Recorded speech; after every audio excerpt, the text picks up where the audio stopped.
नमस्कार साथियों, दृष्टि आईएएस के यूट्यूब चैनल पर आपका स्वागत है। मैं हूं अजय और आज के इन डेप्थ कार्यक्रम में बात करेंगे राइट ऑफ की, एनपीएस की, वेव ऑफ की, बैड लोन्स की, बैड बैंक्स की। आरबीआई ने अभी हाल ही में इंडियन एक्सप्रेस के एक आरटीआई के जवाब में लिखा कि देश में पिछले 5 सालों में करीब 10 लाख करोड़ रुपए के एनपीए बने और उनसे निपटने के लिए क्या कार्रवाइयां की गई, कितने बैंकों का कितना शेयर था और बैंक दरअसल राइट ऑफ क्यों करते हैं, वो पैसा किसका होता है, उससे नुकसान किसको होता है। इन सारे पक्षों पर, पहलुओं पर आज के इन डेप्थ कार्यक्रम में बात करेंगे। तो अपने जो मूल विषय वस्तु है उसकी तरफ बढ़ते हैं। इन पॉइंट्स के ऊपर आज हमारी चर्चा रहेगी, जिसमें हम संदर्भ देखेंगे कि क्या अभी हम राइट ऑफ और वेव ऑफ की बात क्यों कर रहे हैं, बैंक राइट ऑफ करते क्यों हैं, राइट ऑफ है क्या, और उससे जुड़े तमाम अन्य पहलू ऐसे जिनको समझने से हमारी परीक्षा की दृष्टि से कुछ लाभ हो सकता है, उन्हें समझने का प्रयास करेंगे और अंत में एक प्रश्न देखेंगे। तो ये है संदर्भ। इंडियन एक्सप्रेस ने एक आरटीआई फाइल की जिसके जवाब में सरकार ने लिखा कि पिछले 5 सालों में करीब 10 लाख करोड़ इतना एनपीए बैंकों पर हुआ, जिसमें सार्वजनिक बैंक और निजी बैंक भी शामिल हैं। तो इतने एनपीए होने से उसका सेग्रीगेशन क्या है और कितना लोन वेव ऑफ किया गया, राइट ऑफ किया गया, उस पर चर्चा आगे करेंगे। तो ये है हालिया संदर्भ। जैसा मैंने आपसे कहा कि 10 लाख करोड़ रुपए का टोटल जो लोन है वो राइट ऑफ किया है। पिछले 5 सालों के आंकड़े हैं ये, उससे पहले और ज़्यादा होंगे, जिसमें से 2019 और 20 यानी कि 18-19 और 19-20 इस अवधि के दौरान सबसे ज़्यादा एनपीएस बने भारत में बैंकों के जरिए। इसमें से करीब 13% की मात्र वसूली की जा सकी है। इसका मतलब ये मान लीजिए कि 1,32,000 करोड़, इतने करोड़ की सिर्फ वसूली हुई। उसके अलावा जितने भी एनपीएस थे उनको राइट ऑफ किया गया है और इसमें सार्वजनिक बैंकों का एक बहुत बड़ा हिस्सा, यानी कि वे बैंक जो सरकार के अधीन है, उनमें करीब 73% इतना एनपीए राइट ऑफ किया गया, यानी कि उसके आने की संभावना बिल्कुल ना के बराबर है। और 27% इसमें हिस्सा रहा निजी बैंकों का, जो प्राइवेट बैंक्स हैं, जो विदेशी बैंक आप इनको कह सकते हैं, उनका हिस्सा इसमें रहा। तो राइट ऑफ दरअसल है क्या, राइट ऑफ को समझ लेते हैं, उसके बाद अपनी चर्चा को आगे बढ़ाएंगे। राइट ऑफ से पहले आप समझिए कि एनपीए क्या होता है। जब मूलधन या ब्याज भुगतान अतीदेय 90 दिन से ज्यादा हो जाए, यानी कि ओवर ड्यू हो जाए 90 दिन से ज्यादा, ना आपके मूलधन पर आपको मूलधन मिले और ना ब्याज मिले बैंकों को, तो ऐसे जो ऋण होते हैं वो एनपीए की श्रेणी में आ जाते हैं। और ऐसे एनपीएस में जब जो ऋण देता है वो डिफॉल्ट करता है या उसे वापस नहीं दे सकता है, अपनी जो चुकौती है उसमें चूक करता है बार बार, तो वो संपत्ति खाते से बाहर कर देता है बैंक, उसे राइट ऑफ कर देता है। और राइट ऑफ करने के बाद उसे अपने एसेट के तौर पे नहीं गिनता है। उससे क्या होता है, बैंक में एक तो अपने एनपीएस को कम करने में उसे मदद मिलती है और दूसरा उसकी जो टैक्स लायबिलिटीज होती हैं, जो कर देयताएं होती हैं, वो घट जाती हैं। इसको ऐसे समझेंगे कि मान लीजिए 1,000 रुपए लोन दिया किसी बैंक ने किसी संस्थान को, किसी व्यक्ति को, और वो उसमें डिफॉल्ट कर गया, तो बैंक इसे एनपीए समझ के अपने बट्टे खाते में डाल देगा, यानी कि राइट ऑफ कर देगा। अब राइट ऑफ करने से बैंक को अपने इस पैसे पर किसी भी प्रकार की टैक्स लायबिलिटी नहीं देनी होगी, यानी कि वो इसकी अब बैंक की संपत्ति का हिस्सा ये राशि नहीं रहेगी। और अगर बैंक की संपत्ति का हिस्सा ये राशि नहीं रहेगी तो उसके ऊपर मिलने वाले ब्याज से, उससे अर्जित होने वाले धन से उसको टैक्स नहीं देना पड़ेगा।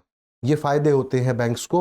हालांकि लॉन्ग रन में ये बहुत ज्यादा नुकसानदायक होते हैं बैंक्स के लिए, क्योंकि अंततः जो पैसा राइट ऑफ किया जाता है वो कर धारकों का या खाता धारकों का, या पैसे जो जमा कराते हैं जमाकर्ताओं का पैसा होता है। इससे बैंक की छवि को बहुत ज्यादा नुकसान होता है और डिफॉल्ट की कंडीशन में भी बैंक पहुंच सकता है अगर बहुत ज्यादा एनपीए हो जाए तो।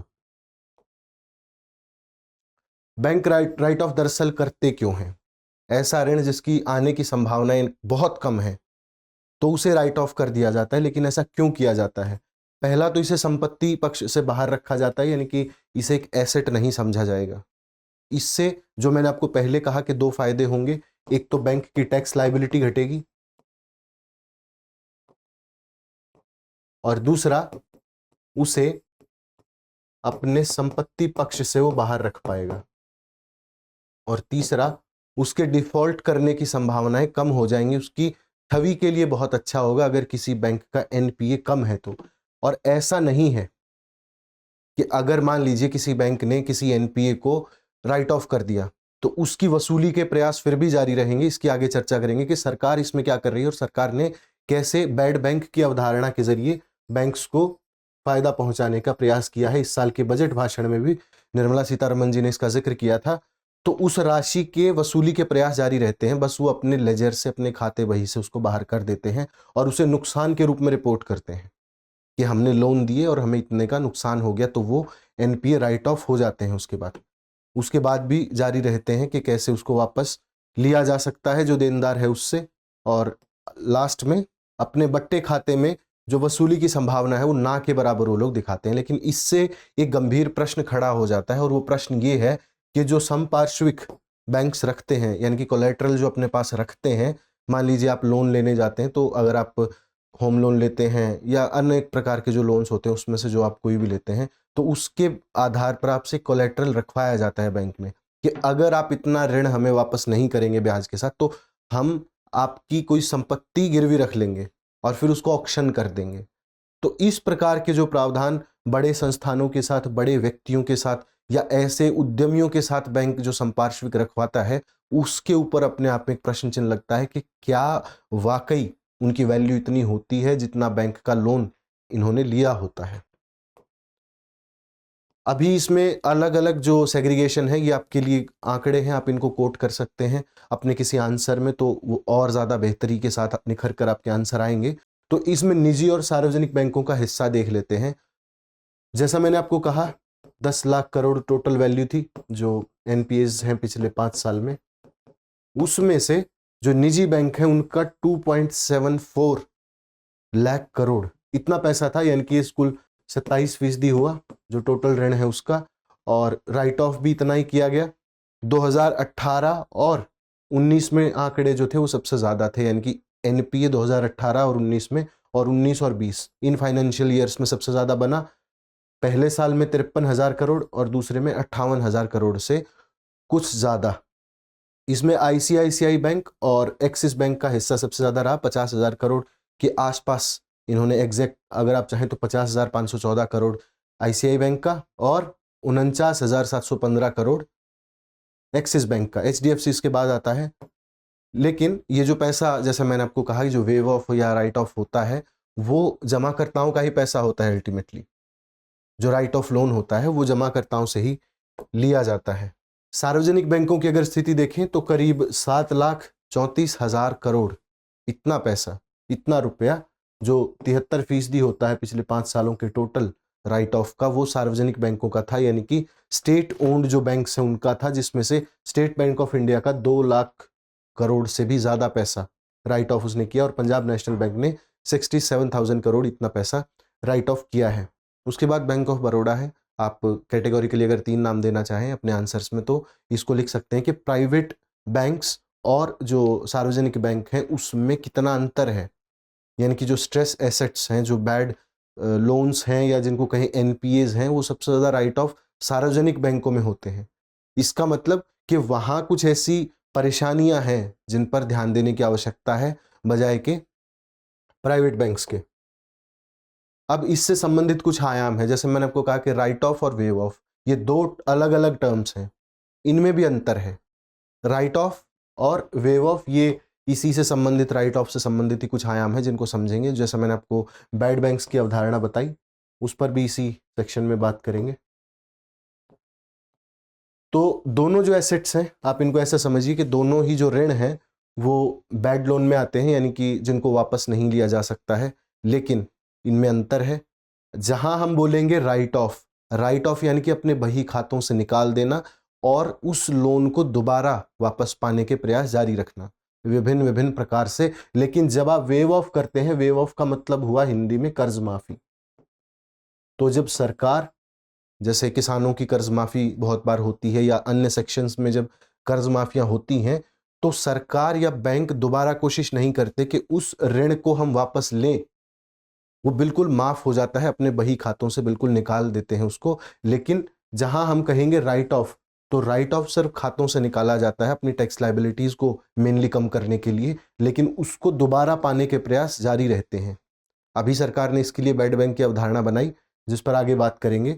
तो बेसिकली कर देयता से बचने का प्रयास होता है एक तरीके से, और उस पर कानूनी कार्रवाई भी नहीं होती। जहाँ एनपीएज होते हैं, जहाँ हम बोलेंगे कि राइट ऑफ हुआ है, तो राइट ऑफ में कानूनी प्रक्रियाएं चलती रहती हैं, लेकिन जहाँ वेव ऑफ हो गया वहाँ कोई कानूनी कार्रवाई नहीं है। इसके अलावा जो कोलेट्रल आप जमा कराते हैं, जब आप लोन लेते हैं तो कुछ कागजात ज़मीन के देते हैं, या जो सैलरीड पर्सन है वो अलग अलग प्रकार से जो लोन लेते हैं, तो वहाँ अगर लोन राइट ऑफ हुआ है तो आपकी जो संपार्श्विकी यानी कि जो कोलैटरल है, उसको गिरवी जो आपने रखा है उसको ऑक्शन किया जाएगा, और उससे जो धन अर्जन होगा उससे एनपीए को घटाया जाएगा। लेकिन जब वेव ऑफ होता है तो आपका जो कोलैटरल है वो आपको वापस कर दिया जाता है। चाहे आपने ज़मीन गिरवी रखी है, चाहे आपने कोई और शपथ पत्र दिया है किसी प्रकार का, वो आपको वापस दे दिया जाता है। और मेनली जो अंतर है वो ये है कि वेव ऑफ सरकारी जो योजनाएं हैं उनके अंतर्गत होता है, और राइट ऑफ बैंक्स की एक नियमित प्रक्रिया है, ये होती रहती है। लेकिन दोनों स्ट्रेस एसेट हैं। हमने पीछे बैड बैंक्स की बात की, तो बैड बैंक्स की घोषणा इस बार के बजट में भी वित्त मंत्री जी ने की थी। इसमें 2 इंस्टीट्यूशंस बनाने की बात की गई है। पहला है NARCL और दूसरा IDRCL। ये क्या करेंगे? ये दोनों इंस्टीट्यूशन जो बैड लोन्स हो चुके हैं, बैड लोन्स को ये एक्वायर करेंगे, और उसके बाद उन बैड लोन्स को रिकवर करने की प्रक्रिया बैड बैंक्स के थ्रू सरकार करेगी। तो इसमें बहुत सारे अभी आयाम खुलने बाकी हैं। सरकार इस पर लगातार मंथन कर रही है, प्रयास कर रही है कि बैड बैंक बना के जो एनपीएज हैं उनको कम किया जाए, और जितने भी स्ट्रेस एसेट्स हैं अलग अलग मुख्तलिफ बैंक्स के, उनको भी कम किया जाए। तो अब हम आज का प्रश्न देख लेते हैं, अपनी चर्चा को खत्म करेंगे। फिर भारतीय बैंकों के संदर्भ में एनपीए से जुड़ी समस्याओं और उनके निराकरण पर विचार करें। आप इस प्रश्न का उत्तर लिख के देखें जो आज हमने चर्चा की, उससे कुछ बिंदुओं को उठा करके और जो फैक्ट्स हैं उनका सहारा लेकर के आप इनको लिखें। आज के कार्यक्रम में इतना ही। आपसे फिर मिलते हैं। बहुत बहुत धन्यवाद।